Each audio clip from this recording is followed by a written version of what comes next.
আজ ১৩ই শ্রাবণ ১৪২৮। ২০ বছরের পুরনো অসহ্য ভালোবাসাটা জেগে উঠল আজ বৃষ্টিস্নাত বিকেলে। প্রাগৈতিহাসিক এক বিরহে ধারাবাহিক শোক ছিল রোজগার যাপিত জীবনের পুরো এলাকায়। ইদানিং বেশ কিছুদিন স্মৃতির কৃষ্ণপক্ষের আঁধার থেকে দিব্যি কেটে যাচ্ছিল দিন। সম্ভবত অবচেতনায় পিছু হটে যায় সাগর উত্তালের চেনা স্রোত। আচমকা আজ দেখি ক্রূর সন্ত্রাসে এক টিকটিকি গিলে খাচ্ছে বৃষ্টিতে আশ্রয় নেয়া ব্যালকনির রঙিন প্রজাপতি। পুরনো দীর্ঘশ্বাস দৃঢ় উচ্চারণে ধ্বনি তোলে। কেমন হেরে গেল উড়ন্ত পাখার যুদ্ধটা অযথাই, ভুল আশ্রয়ের হাহাকারে। চোখের আংশিক কোণে জল, সেই জলে ডুবে যাচ্ছে অজস্র মাছ। অথচ আগে মাছেরা খেলতো সেই নোনা জলে। ভাঙা আয়নায় লাল টিপটার এলোমেলো শোকটা আচমকা হৃদ ঘেঁষে আছড়ে পড়ে দেয়াল ঘড়িটায়। ২০ বছর আগে প্রেমের প্রত্যাশার মধ্যে ছিল অকৃপণ সৌন্দর্যের ওড়াওড়ি।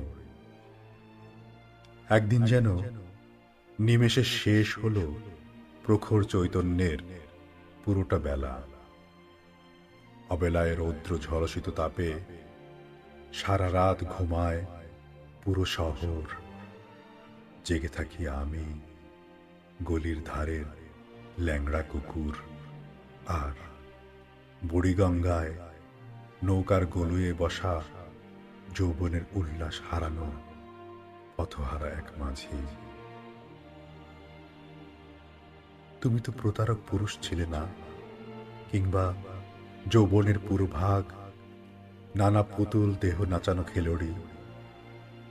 অবিশ্বাসের আগুনে পোড়া বিষাদ ভরা গুঁড়ি গুঁড়ি বৃষ্টির বকেয়া কোনো নিন্দিত লেনদেন নেই বুকের বাকল ছুঁয়ে।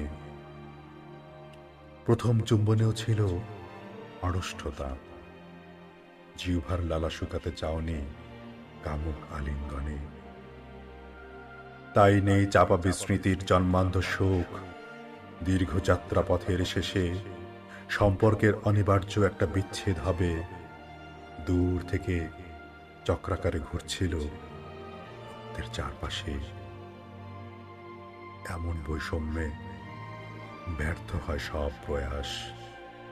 যুদ্ধের বিপক্ষে পরাজয়ের বাজালে শঙ্খ, বুকের ভেতর কিছু পার্থিব শোক সেঁটে চলে গেলে বাস্তববাদী এক দীর্ঘদেহী কৃষ্ণবর্ণ যুবক। আজ খুব বৃষ্টি হচ্ছে মনের দেউড়িতে।